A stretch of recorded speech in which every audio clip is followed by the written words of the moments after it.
When the night falls, the spirits rise.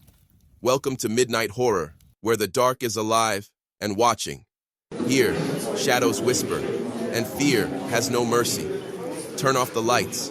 Listen closely, because in the dead of night, something is always listening to you. Subscribe, if you're brave enough. The radio station was supposed to be closed. It was after midnight, and the building had been empty for years. Yet people driving late at night started reporting something strange.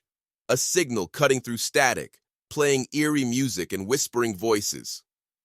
One night, a curious night shift security guard decided to track it down. He drove to the abandoned station, flashlight in hand, his radio still buzzing with the ghostly broadcast. The building looked lifeless. Cracked windows, rusted door, a broken sign that once read 88.3 FM. But as he stepped inside, the radio on his hip cleared up.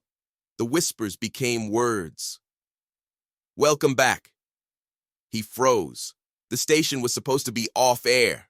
There was no power, no staff, nothing.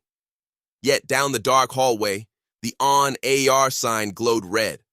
The control room door creaked open. Inside, dust covered everything.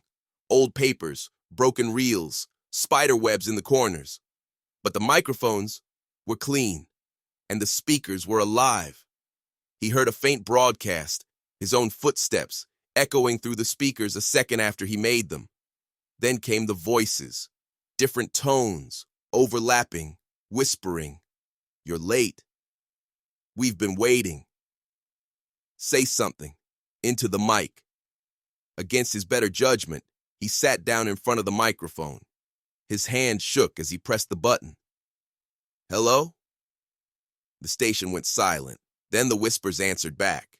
But this time, it was his own voice. "Hello, hello, hello."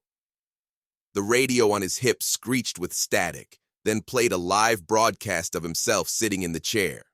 But the version of him on the radio didn't move the same way. On the broadcast, his reflection leaned closer to the mic, grinning unnaturally. "You can't leave," the broadcast version said. "You belong to the station now." The lights flickered. The hallway behind him slammed shut with a metallic clang.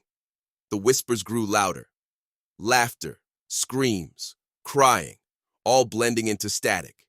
He bolted from the chair, trying to escape. The station twisted. Halls stretched, doors shifted. Every exit led him back to the control room. Finally, the on AR light grew brighter, almost blinding. He collapsed. The last thing he saw was the microphone turning toward him on its own. Then, silence.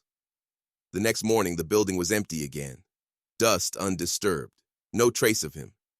But at 3:03 a.m. every night, drivers still report the same broadcast on 88.3 FM. A man's trembling voice, whispering over static. "Please, if you can hear me, don't listen to the radio.